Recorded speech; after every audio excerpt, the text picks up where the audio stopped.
So hello friends, welcome to learn service. This is Ram Soni. इस series में हम लोग डिस्कस कर रहे हैं मध्य प्रदेश के अभी पिछले 2-3 साल में जो क्वेश्चंस डिफरेंट डिफरेंट एग्जाम्स हुए हैं उनके क्वेश्चंस को यूनिट वाइज कंपाइल किया गया है और उसको यहाँ पे डिस्कस किया जा रहा है।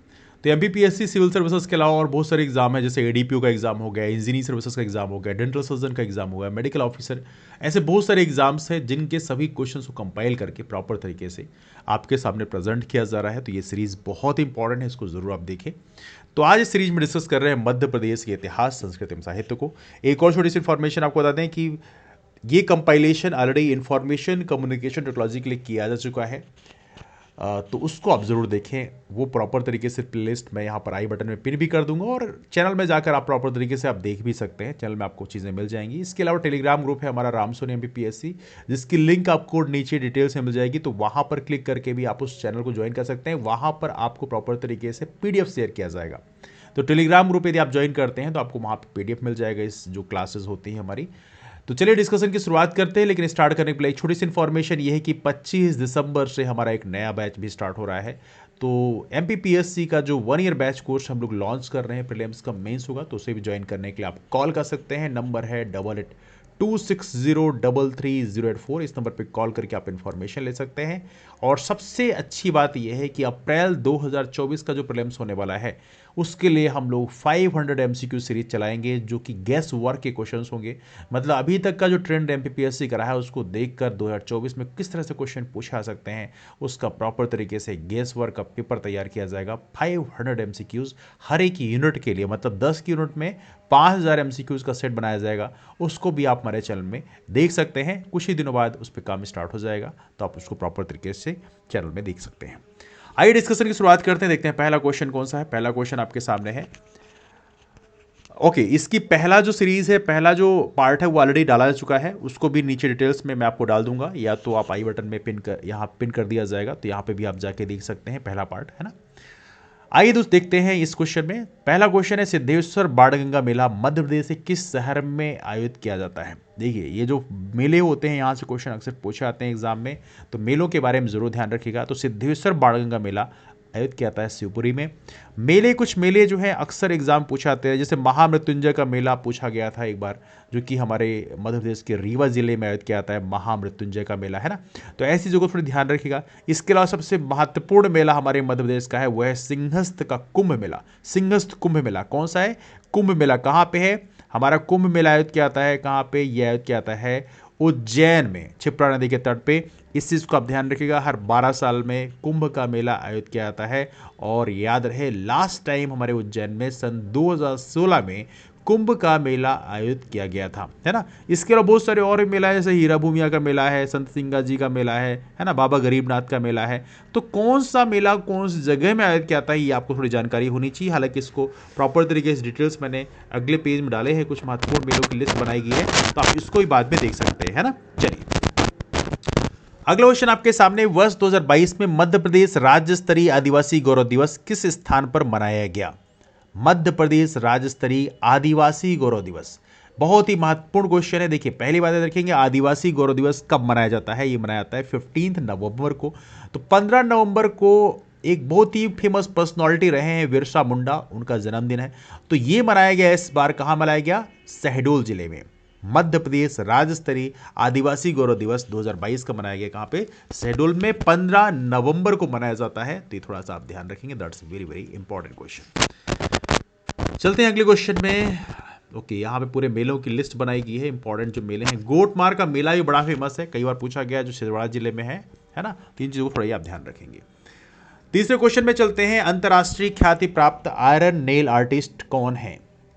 बड़ा ही प्यारा क्वेश्चन है। नेल आर्टिस्ट क्या होता है? देखो, क्या होता है नेल, मतलब जो कील होती है, जो बिरंची आप बोलते हैं वैसे लोकल लैंग्वेज में, तो उसका इस्तेमाल करके पूरा का पूरा पिक्चर बना दिया जाता है। बहुत ही इंट्रिकेट डिज़ाइन होती है, और ये करने का जो काम है नेल आर्टिस्ट हैं वो हैं वाजिद खान। इनकी नेल आर्टिस्ट से कुछ लुक मैं आपको दिखाता हूँ। बड़ा ही खूबसूरत सा नायाब सा स्ट्रक्चर आप देखिए। इस तरह से जो नेल होती हैं, इसकी यूज़ से पूरा का पूरा फेस बना दिया जाता है, जो अपने आप में काफ़ी बड़ी बात है। तो वाजिद खान हैं, जो कि काफ़ी एक्सपर्ट हैं इस एरिया में। अगला क्वेश्चन आपके सामने है, सोनागिरी कहाँ स्थित है? ओके, सोनागिरी क्या है? पहली बात है, देखिए सोनागिरी ये एक जैन टेम्पल यहाँ पर है, और सोनागिरी कहाँ पर स्थित है, ये है आपके दतिया में। तो इस चीज़ को आप ध्यान रखेंगे, बहुत ही महत्वपूर्ण है। This is very very important question. चलिए, यहाँ लोकेशन भी दिखाया गया आपको थोड़ा सा। पांचवा क्वेश्चन आपके सामने, सारो मारो की गुफाएं। सारो मारो की गुफाएं मध्य से किस जिले में है? तो ये कहाँ पर है? ये पड़ेगा आपके सारो मारो की गुफा, that is in Sehore. Sehore जिले में पड़ेगी सारो मारो गुफाएं, याद रखिएगा। छठा क्वेश्चन आपके सामने है, ओके, यहाँ पे दिखाया भी गया है सारो मारो गुफाएं, आप देख सकते हैं, लुक एट दिस वन, सारो मारो गुफाएं।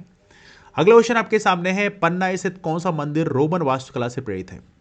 रोमन स्ट्रक्चर यहाँ पे देखने मिलता है, रोमन आर्किटेक्चर देखने के लिए मिलता है। यह है बलदेव जी का मंदिर, बलदेव जी मंदिर है पन्ना में, जहाँ पर रोमन वास्तुकला देखने के लिए मिलती है। और दूसरी बात आप याद रखें, पन्ना वैसे भी हीरो के लिए बहुत फेमस है, हीरो खदानें यहाँ पे हैं, है ना, आपके बुंदेलखंड इलाके में आएगा। सातवां क्वेश्चन आपका है, छिंदवाड़ा जिले के पातालकोट की भारिया जनजाति किस देवता कौन है? देखिए, पहली बात रखेंगे, पातालकोट में भारिया जनजाति निवास करती हैं, जो कि मध्य प्रदेश की one of the most backward tribe मानी जाती है। पहली बात तो ये ध्यान रखेंगे। और दूसरी महत्वपूर्ण चीज आपको याद रखना है, जो इनके कृष देवता हैं वो हैं भीमसेन। क्या नाम है? भीमसेन इनके कृष देवता माने जाते हैं। और छिंदवाड़ा जिले में ही पातालकोट है। और पातालकोट की बात करें, आप पातालकोट का लुक देखना चाहते हैं, this is how it looks. तो काफ़ी बैकवर्ड एरिया, पूरा जंगल का ही क्षेत्र है। अगला क्वेश्चन आपके सामने, गोंड जनजाति अपने आप को क्या मानती है? ये क्वेश्चन बड़ा इंटरेस्टिंग है, अलग अलग नामों से जाने आते हैं, तो इनमें से एक नाम कोयतोर है। तो गोंड जनजाति अपने आप को कोयतोर मानती है। तो ये भी थोड़ा टर्म याद रखिएगा, इंपॉर्टेंट है। हो सकता है किताबों में इतनी आसानी से नहीं मिलेगा, but that's important question. Now question, निम्नलिखित में से किसके स्मृति स्वरूप मार्च 20 मतलब 20 मार्च 1988 को डाक टिकट जारी किया गया था? In whose memory of the following the postal stamp set up on March 20 year 1988, मतलब 20 मार्च 1988 को ये लॉन्च किया गया है। और ये है, that is the very renowned personality of Madhya Pradesh. नाम है अवंती बाई। अवंती बाई की बात करें, यहाँ पे थोड़ी याद रखिएगा, अंग्रेजों के खिलाफ विद्रोह तो किया था, लेकिन इनकी जो अंगरक्षिका थी उनका नाम पूछा आता है कई बार। तो दो नाम है, लक्ष्मी बाई की अंगरक्षक का नाम था झलकारी बाई, और अवंती बाई की अंगरक्षक का नाम था गिरधारी बाई। ये दोनों ही क्वेश्चन एग्जाम पूछाते हैं, ये आप ध्यान रखिएगा, है ना। 10वां क्वेश्चन आपके सामने, बुंदेलखंड का आला खंड काव्य किस सुप्रसिद्ध लेखक की रचना है? बुंदेलखंड का आला खंड ये रचना है बेसिकली जगनिक की, और one of the very well known ये पर्सनालिटी माने आते हैं। और साथ में इनका जो क्वेश्चन है कई बार पूछा भी गया एग्जाम में, अलग अलग एग्जाम्स में, व्यापम में तो कई बार पूछा गया है। 11वां क्वेश्चन आपके सामने, निम्नलिखित में से किस वर्ष प्रजामंडल के चुनाव संपन्न हुए? प्रजामंडल, और ये संपन्न हुए आपके 1939 में। 1939 का साल वैसे ही बड़ा इंपॉर्टेंट है हमारे मध्य प्रदेश के लिए। क्यों मैं कह रहा हूं? बिकॉज मध्य प्रदेश में हुआ था त्रिपुरी अधिवेशन, कांग्रेस का त्रिपुरी अधिवेशन हुआ था 1939 में, ये बहुत महत्वपूर्ण है।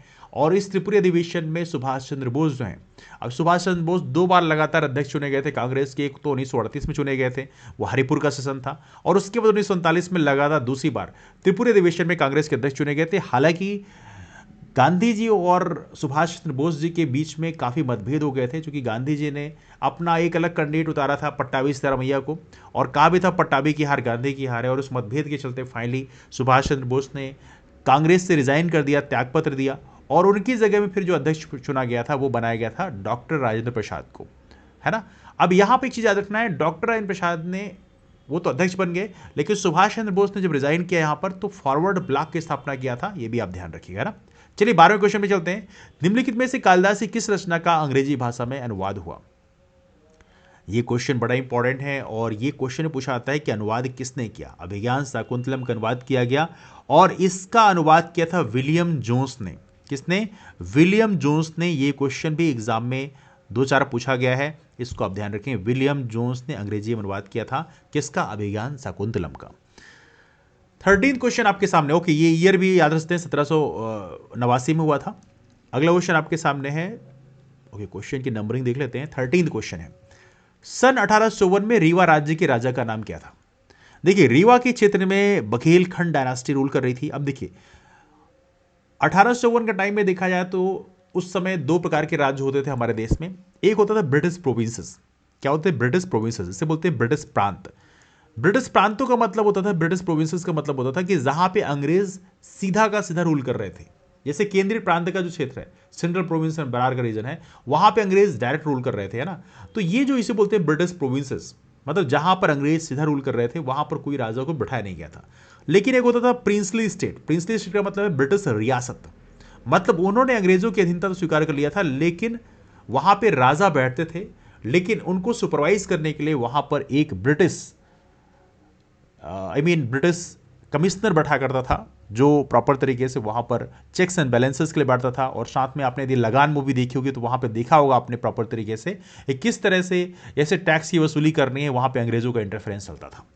तो यहां पर याद रखिएगा, उस समय जो बघेल डायनास्टी थी, यहां पे उन्होंने भी अंग्रेजों की अधीनता स्वीकार कर लिया था। और यहां पर इस क्वेश्चन का जो सही आंसर उस समय राजा हुआ करते थे वो है रघुराज सिंह।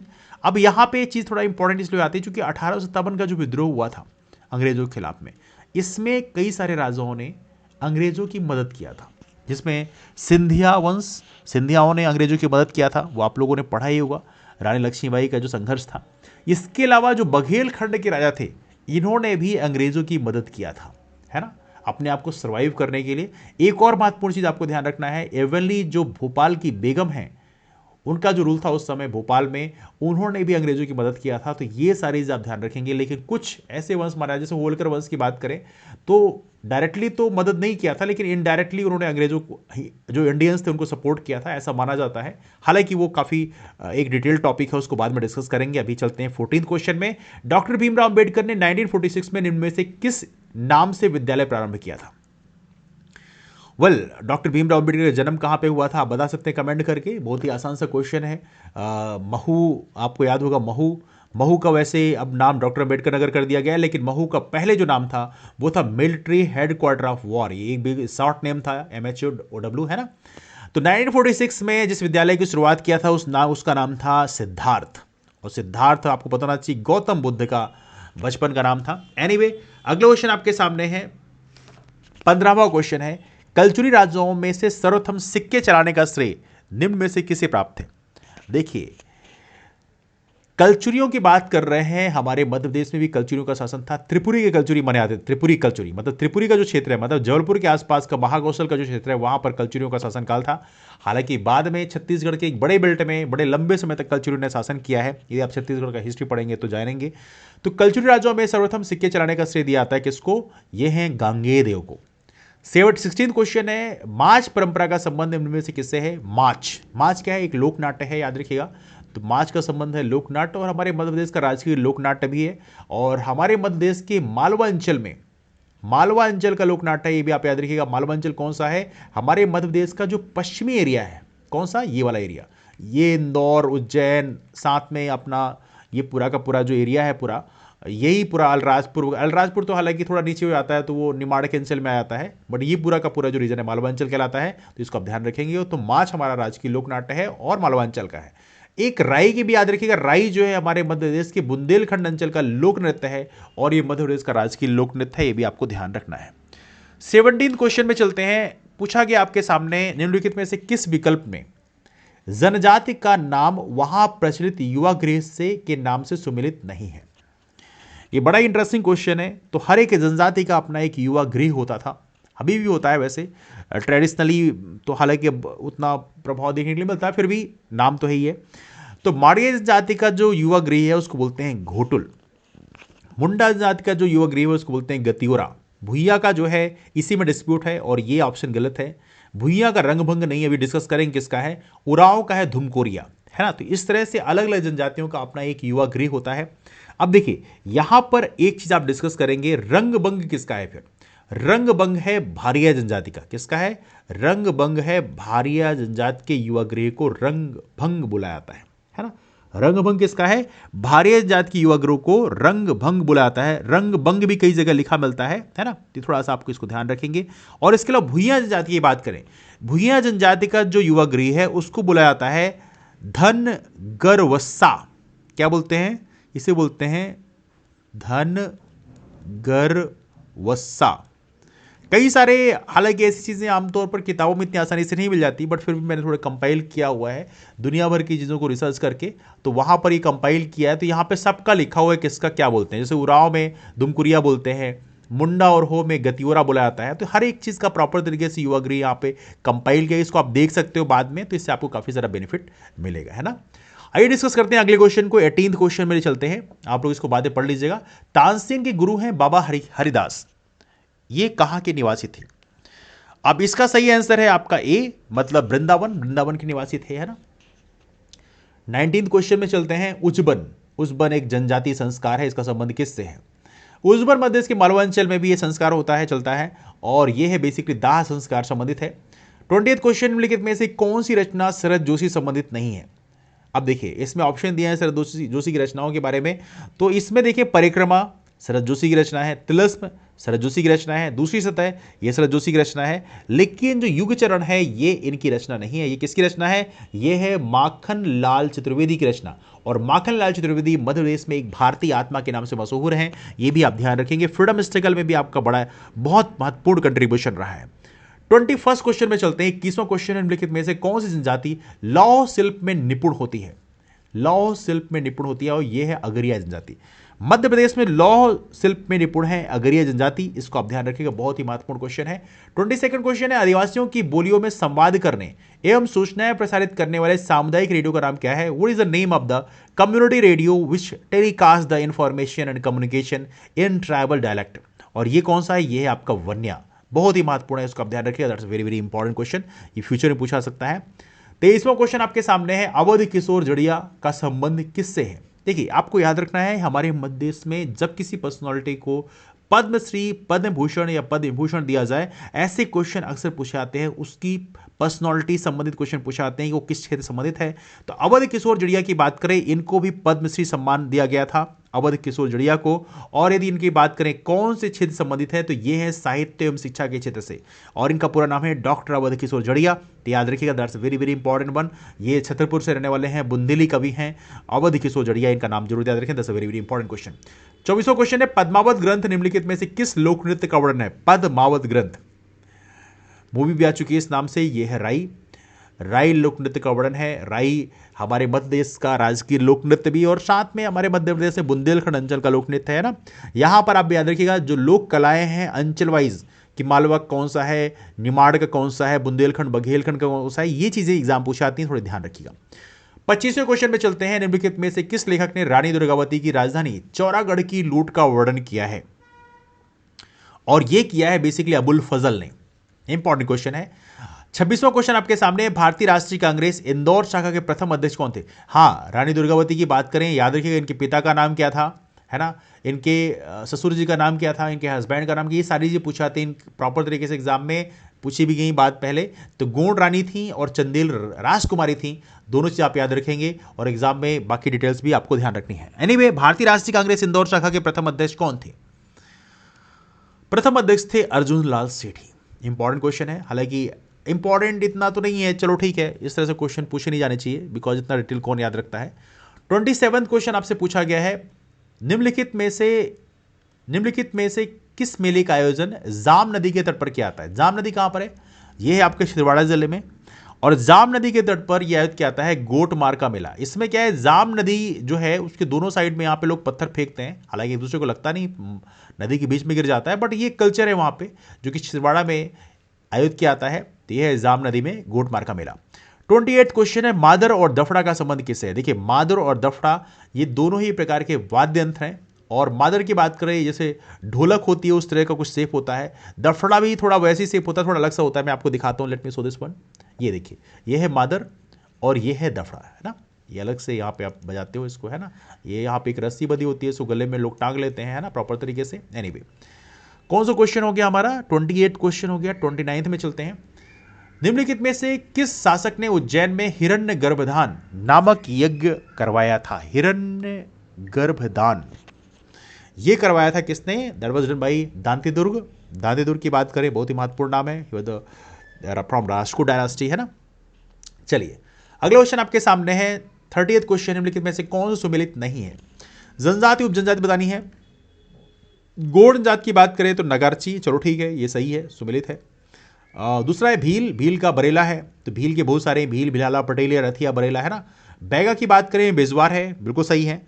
भारिया का रोहिया नहीं है, ये ऑप्शन यहाँ पे गलत है। बेसिकली रोहिया की बात करें, ये बेसिकली सब ट्राइब है कोल कम्युनिटी की, कोल हमारी जनजाति है, उनका सब ट्राइब है, तो ये थोड़ा ऑप्शन ये गलत हो गया। 31 क्वेश्चन है आपका, भील जनजाति का प्रमुख पर्व कौन सा है? देखिए, भील जनजाति का सबसे प्रमुख पर्व है भगोरिया। ये हमारे मालवा अंचल में भील जनजाति का निवास करते हैं मोस्टली, तो याद रखिए यहाँ पर भगोरिया पर्व जो है बड़े धूमधाम से मनाया जाता है। एक और चीज़ याद रखें, भगोरिया जो फेस्टिवल है ये 7 दिन मनाया जाता है, 7 डेज। होली के 7 दिन पहले इसे मनाना शुरू किया जाता है, तो याद रखिए that's very very important question, हमारे मध्य के मालवा अंचल में है। अगले क्वेश्चन चलते हैं, 32वें क्वेश्चन, यहाँ पे एक्सप्लेनेशन दिया है, आप देख लीजिएगा। 32nd क्वेश्चन आपके सामने, मध्य प्रदेश के प्रथम मुख्यमंत्री कौन थे? अब देखिए, मध्य प्रदेश के प्रथम मुख्यमंत्री थे पंडित रविशंकर शुक्ल, लेकिन याद रखिएगा मध्य प्रदेश का फॉर्मेशन 1 नवंबर 1956 में किया गया। इसके पहले मध्य प्रदेश में कुल मिला के 4 राज्य थे। एक तो आपको मैं पिक्चर दिखाता हूं, इसके माध्यम से आप समझेंगे। एक तो ये वाला जो क्षेत्र था, इंदौर का रीजन और इधर ग्वालियर का रीजन, इनको मिला के बनाया गया था मध्य भारत। और मध्य भारत के पहले सीएम थे लीलाधर जोशी। क्या नाम था? लीलाधर जोशी। दूसरा आपका राज्य था केंद्रीय प्रांत और बरार। केंद्रीय प्रांत और बरार का जो क्षेत्र था वो यहाँ पे प्रेजेंट टाइम में जो महाकौशल का क्षेत्र है ये तो है ही है। इसके अलावा जो छत्तीसगढ़ का इलाका था ये भी इसमें आता है। तो केंद्रीय प्रांत और बरार काफी बड़ा रीजन था, ये वाली नागपुर का रीजन सब आता था। इसके पहले सीएम थे पंडित रविशंकर शुक्ल। दूसरा विंध्य प्रदेश जो था, विंध्य प्रदेश में बुंदेलखंड बघेलखंड को मिला के बनाया गया था। इसके पहले सीएम थे डॉक्टर पंडित शंभुनाथ शुक्ला। और ये जो क्षेत्र था कौन सा? भोपाल का अंचल। भोपाल के अंचल के पहले सीएम थे डॉक्टर शंकर दयाल शर्मा। तो ये 4 राज्यों को मिलाकर फाइनली फॉर्मेशन किया गया था मध्य प्रदेश का 1 नवंबर 1956 को, और यहां का पहला सीएम बनाया गया पंडित रविशंकर शुक्ल को। 33वां क्वेश्चन है, निम्नलिखित में से कौन से क्षेत्र में निर्गुणी शैली के नाम से लोकप्रिय गायकी में सिंगाजी, कबीर, मीरा और दादू जैसे संतों द्वारा रचित गीत गाए जाते हैं?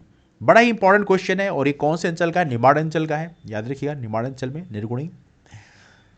34वां क्वेश्चन आपके सामने है, मध्य प्रदेश की जनजातियों के संदर्भ में निम्नलिखित कथनों पर विचार कीजिए। अब देखिए, इस क्वेश्चन का सही आंसर है वो है डी। मैं पहले बता देता हूं, मध्य प्रदेश राज्य की जनसंख्या का 20% से अधिक हिस्सा जनजातियों का है, बिल्कुल सही है। और वैसे 21% है, 21% से ऊपर ही है। सेंसस 2011 के डेटा के हिसाब से 20% आरक्षण दिया गया है। बैगा स्वयं को द्रविड़ के वंशज मानते हैं, बिल्कुल सही ऑप्शन है। कोल जो मुख्य रूप से श्रमिक वर्ग के हैं, रीवा, सीधी, सतना, जौलपुर जिलों में पाए जाते हैं, बिल्कुल सही बात है। रीवा संभाग में इनका प्रेजेंस ज्यादा है, जौलपुर में भी है। और संतिया मालवा की एक जनजाति है जो स्वयं को मूल रूप से राजपूत मानती है। तो कुल मिला के 4 ऑप्शन इसमें सही है, तो डी ऑप्शन इसमें सही है। 35वां क्वेश्चन आपके सामने है, भारिया जनजाति मध्य देश से कौन कौन से जिलों में प्रमुखता से बसी हुई है? भारिया जनजाति की बात कर रहे हैं हम लोग, तो भारिया जनजाति का जो प्रमुख बसाहट है वो है अपने जौलपुर और छिंदवाड़ा जिले में। छिंदवाड़ा में मेन कंसंट्रेशन है, पातालकोट में आप जानते हैं, जौलपुर में भी है। अगला क्वेश्चन आपके सामने है, ओके कौन सा नंबर का हो गया? 35वां क्वेश्चन हो गया। अब हम चलेंगे 36वें क्वेश्चन में। सन 1942 के आंदोलन का नेतृत्व दमोह में किसने किया था? 1942 है ना, यह आंदोलन किया था बेसिकली रघुवर प्रसाद ने। क्या बता सकते हैं स्वतंत्रता आंदोलन का जो 1942 का आंदोलन था, इसका आंदोलन का नाम क्या था? Any of you? बहुत ही आसान क्वेश्चन है, बट पता होना चाहिए आपको, ईयर भी पता होना चाहिए। एनीवे, भारिया के बारे में थोड़ा डिस्कस किया यहाँ पे। 37वां क्वेश्चन में चलते हैं। 37वां क्वेश्चन आपके सामने है, पंडित द्वारका प्रसाद मिश्र ने स्वतंत्रता आंदोलन में जौलपुर में कौन सा समाचार पत्र प्रकाशित किया था? बड़ा ही इंपॉर्टेंट है, ये है आपका that is called Dainik Lokmat.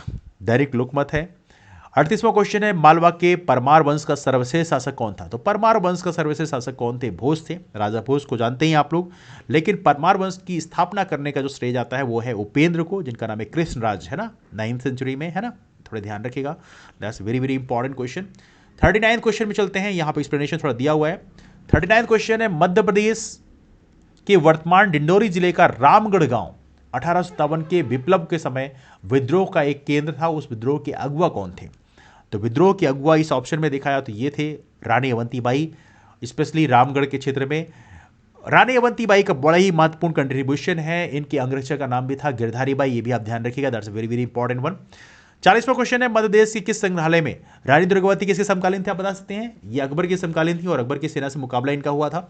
40वां question है, मध्य प्रदेश के किस संग्रहालय में साल भंजिका की दुर्लभ प्रतिमा प्रदर्शित है? साल भंजिका है क्या? देखिए, साल भंजिका एक प्रकार की यक्षिणी मानी जाती है। तो इनकी दुर्लभ प्रतिमा कहां पे है? यह है आपका गुजरी संग्रहालय में। इसका इवनली लुक भी मैं आपको दिखाता हूं, this how it looks like. काफ़ी इंट्रिकेट डिज़ाइन आप देख सकते हैं, काफ़ी खूबसूरत डिज़ाइनिंग है। ये है सालभंजी का कहाँ पे, गुजरी संग्रहालय में। वैसे यदि आप देखो तो कई सारी और जगह भी आपको इस तरह से सालभंजी का मिलती हैं, जैसे कि यहाँ पे चिनकेश्वर टेम्पल की बात की जा रही है, तो यहाँ पे काफ़ी इंट्रिकेट डिज़ाइन करके बनाई गई हैं, है ना। Anyway, let's bring the next question. 40 question हो गए, 41 में चलते हैं। मध्य प्रदेश के प्रथम गैर कांग्रेसी निर्वाचित मुख्यमंत्री कौन है? अब देखो, इसमें ऑप्शन के हिसाब से यदि आप जाओगे तो यहां पे सही ऑप्शन है वो है सी, कैलाश चंद्र जोशी। लेकिन असल में देखा जाए तो पहले नॉन कांग्रेसी जो सीएम थे वो थे श्री गोविंद नारायण सिंह, जो कि 1967 में सीएम बने थे, और उनकी पार्टी का नाम था, वो था, दैट वाज संयुक्त विधायक दल। क्या नाम था? संयुक्त विधायक दल। तो बेसिकली उस पार्टी से वो विधायक सीएम बने थे। लेकिन इसमें ऑप्शन में देखें तो कैलाश चंद्र जोशी का ऑप्शन सही है। कैलाश चंद्र जोशी बेसिकली जनता पार्टी से ये पहले मुख्यमंत्री बने हैं, तो इनका नाम याद रखें, कैलाश चंद्र जोशी। कब? 1977 में। बड़ा ही इंटरेस्टिंग है, मध्य प्रदेश में 3 बार राष्ट्र शासन लागू हुआ है। एक तो 1977 में लगाया गया, ये वो साल था जब जनता पार्टी ने सरकार बनाई थी भारत में। तो जहां जहां कांग्रेस सरकार थी वहां पर उन्होंने राष्ट्रपति शासन लागू करके कांग्रेस सरकार को भंग कर दिया था। उनका कहना यह था कि कांग्रेस मेजोरिटी एंजॉय नहीं कर रही है। दूसरा, 1980 में, 1980 में जब कांग्रेस सत्ता में आई केंद्र में, तो जहां जहां जनता पार्टी की सरकार बनी थी राज्य में, वहां वहां राष्ट्रपति शासन उन्होंने लागू कर दिया। सेम ग्राउंड पर उन्होंने राष्ट्रपति शासन लागू किया था। और एक था 1992 में, बाबरी मस्जिद डिमोलिशन में 4 राज्यों में बीजेपी सरकार थी, तो वहां भंग करके कांग्रेस ने वहां पर राष्ट्रपति शासन लागू किया था। तो ये 3 इंस्टेंसेस थे, 3 बार प्रॉपर तरीके से मध्य प्रदेश में राष्ट्रपति शासन लगा था। 1977 में, 1980 में, 1997 नहीं, 1992, धोखे से लिख दिया मैंने, 1992। अब यहां पे एक चीज आपको ध्यान रखना है, कि कैलाश चंद्र जोशी जो है जनता पार्टी सीएम बने थे, और पहले नॉन कांग्रेसी सीएम की यदि हम बात करें, उनका नाम था श्री गोविंद नारायण सिंह, जो कि संयुक्त विधायक दल से इनको मुख्यमंत्री बनाया गया था, है ना। चलिए, एनीवे, उमा भारती की बात करें, उमा भारती जो है मध्य प्रदेश की पहली महिला मुख्यमंत्री थी। 42nd क्वेश्चन है, अगर मालवा जिले का सुसनेर निम्नलिखित में से किस कारण प्रसिद्ध है? देखिए, अगर मालवा जिले का जो सुसनेर है वो किस लिए फेमस है? Any of you? ये है बी, बगलामुखी माता मेला है यहां पे, जो कि काफी इंपॉर्टेंट है। तो ये है बगलामुखी माता मेला, है ना। चलिए, 43rd क्वेश्चन चलते हैं।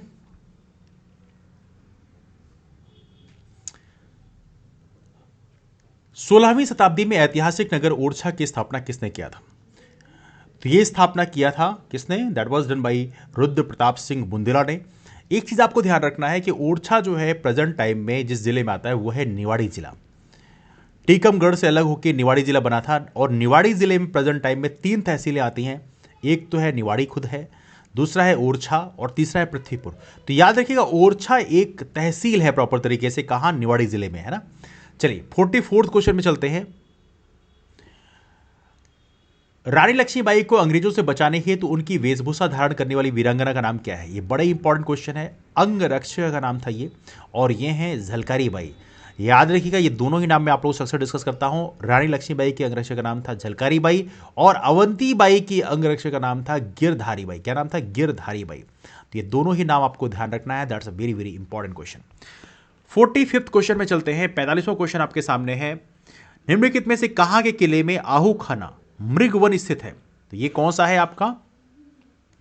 ये है आपका बुरहानपुर का बड़ा ही फेमस फोर्ट है, इसका नाम है असीरगढ़ का किला, असीरगढ़ फोर्ट, है ना। तो ये ध्यान रखिएगा।